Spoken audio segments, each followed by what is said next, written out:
So, what's it been like working here?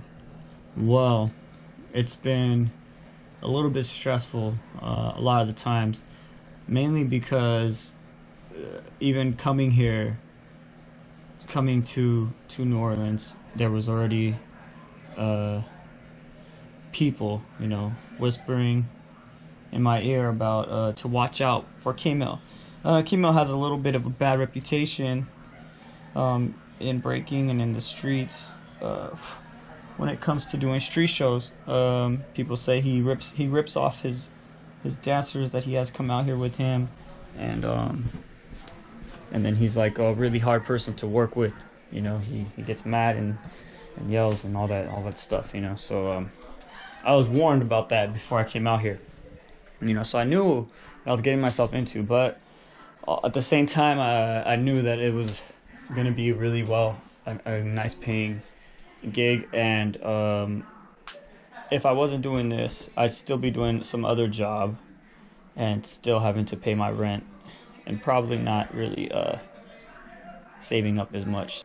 It's already mid-February, to the point where I'm at right now. I feel like I didn't make as much as I wanted to, as much as I was hoping to, and even as much as we were promised. But I did pay my rent, pay my bills, paid everything that I need to pay for and more. And I do have a little bit of money saved up, which is actually kind of rare sometimes because of all the things that come up in life and emergencies. Throughout this trip, a couple emergencies came up. Someone in my family didn't pay for the storage, and we were about to get our stuff auctioned, and they didn't tell us they didn't pay for it. Yeah, we had to go pay for that, and that was easy. I had the money, and it felt good to have the money. We need to pay the phone bills, pay. Someone was short on rent and needed help with rent. Okay, cool, I got you. I'll help you out, and it felt good to be able to do that. And maybe we didn't make as much as we feel like we deserved, or we feel like was it more fair cut. We still made enough to I still made enough to pay my bills, pay for things, and have money to spend. So that was a good thing about this. Now, how much money? I don't want to go into too much details. But we were supposed to be making about 7%. And the drama here was that some people felt like they weren't making 7%, or that 7% wasn't enough, And yeah, we're dealing with big money here, actually. Sometimes in 1 month we'll make about $47,000. Yes, guys, that's crazy, I know, but that's how much money you can make doing street shows, and especially in a place, where you have the city. You got approved by the city. We got our permits. We have insurance. We were like so legit. We had lawyers help us and everything. We were able to perform at this really, really good spot by going through all the legal things we had to go through, and then we were able to make the most money we could. And some months we made more than $40,000, and maybe out of that we would probably get about $2,000 to $4,000, and that's where people have a problem. They feel like they're getting ripped off. There was at one point maybe 12 of us here sometimes, and we would get a lot less actually. And there were some months where we had to pay things back, which caused a lot of the drama because people weren't sure if what we had to pay back was legit. Like, do we really have to pay that back? How come we're paying that back? People were also mad about certain things that we used the group money to pay for, and then we weren't able to utilize as a group, which I agree is it's something worth getting upset about, something worth being mad about and leaving. Now I agreed that I would stay for the 7 months. That was the deal when I came out here. The only thing that mattered to me really was that I was able to practice, able to continue to train, able to pay my rent and save up, and that at the end of this, that they understood that I wasn't planning on staying. I was going to go continue my journey and do my US tour afterwards. So with all that being understood and actually being met, I really couldn't be upset. I did feel a little annoyed sometimes because of people's attitudes and arguing And even the money sometimes, like, man, you know what's going on, or even feeling like we had to do a lot of extra things, and there was no reward for it or anything like that. I did get a little upset sometimes, but you know, when I really look at the bigger picture, then it's like, okay, you know what, it's not that bad, and I'm still able to pay for all the things I need to pay for, and I still get to practice, and I feel like I actually got a little bit better while I was out here. Not as much as I wanted to, because I don't get to practice as much as I want to, but I did feel like I got a little bit better, a lot better than I would have if I was just working a full-time job, or maybe even 2 jobs, and then coming home exhausted and falling asleep, not really having the energy to practice. There were some days when we would wrap it up early, or it would rain, and then that was good because it gives me a chance to go to the gym and go practice there and work out, and that's where a lot of the improvement happens. The bad parts were, like I said, the things with the money and being unsure what was happening with the money and where that money was going. And some people, actually a lot of people didn't like that, and that's what caused them to leave. So for people who have heard the rumors and people who told me, you know, about it, yeah, maybe you guys were right about a lot of the things and a lot of the weird stuff that goes on. But if you really think about it, for making 150 per day or more, or even 100 per day, and not saying that we always do, sometimes we make more, sometimes we make less, but on average it's 100 per day. That's still pretty good compared to a regular 9-to-5 job where you're making about $88 to $90 an hour. I mean, $90 per day after working 8-hour shift.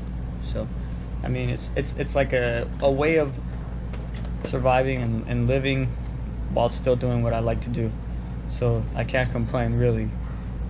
The thing that upsets most people is we do a lot of stuff, a lot of extra things. We have to deal with K-Mel negative energy sometimes. Sometimes K-Mel can be a very negative person, you know what I mean? I know, I talked to him many times, he's talked to us many times, and he even knows. He even says it a lot, like, yo, I know I'm negative sometimes, and I know I get mad sometimes, and I know it's hard to deal with, you know what I mean?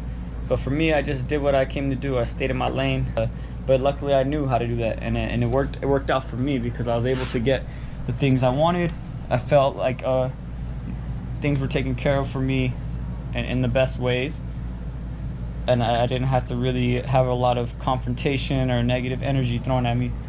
And it worked out for the best, and me and K-Mel ended up being pretty good friends, you know. I got a lot of respect for the man, even though I know he can be a negative person and he gets into a lot of problems with everyone that crosses his path sometimes. I respect him because of what he's done for breaking. I respect him because of his work ethic. One thing you can say about K-Mel is he's a hard-ass worker. You know what I mean? That man works hard.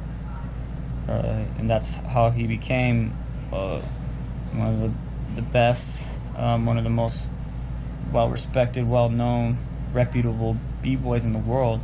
And by many, he's considered the Michael Jordan of breaking. So, yeah, that's why I give him a lot of love and respect. You know what I mean? I know there's a lot of things that he could work on. You know, there's a lot of things that he should fix. You know, his approach to people, the way he talks to people, even his mentality when it comes to running his business or with the money. A lot of the excuses for him not telling us why we need to know where the money's going or what's going on with the money is because we're new jacks. Which like I see that. I guess I understand that from the street type of perspective, but at the same time, he's trying to run it like a business. And at the same time, like, everyone, honestly, it would have fixed a lot of problems. There wouldn't have been as much drama if everyone just knew where the money was going, what was going on, and just there was a lot better communication.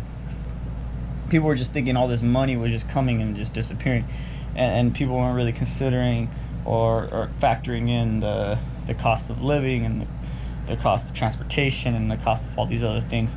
And then when we would really break it down during these arguments, then people would start to see, oh, okay, I see where that came from, I see where that went, or that makes sense. But sometimes it didn't always make sense. That's what caused a lot of the problems and people to leave. And there was actually a couple of fights too. I don't want to get into too many details about that, but all I'm saying is I'm glad, I'm thankful. I learned a lot, and that's what I can really say this experience is about too as well. I learned how to do shows, and I was able to learn a little bit of breaking from them both, from K-Mel and Flea Rock. Learn their mentality on breaking and their approach to breaking, their philosophy. So for me, that was another big reason why I came, for the chance to learn, for knowledge. It isn't always about the money. I mean, if it was about the money for me, then maybe I wouldn't even be breaking, because I know there's not a lot of money in breaking. I mean, I did say we make a lot per month, but that's, street hitting, street shows. And even then, it's not everyone that can make that can generate that kind of money all the time. So, but overall, it's been a great experience. I'm excited to see where I'm at the end of this, and hopefully we have enough money, or I have enough money to pay the things I need to pay for and fund my trip if I need to be self-funded, and then even have enough saved for the next trip, which will be my world tour in 2020. So yeah, that's just a little update of what's going on out here in New Orleans. Stay tuned, stay up everybody.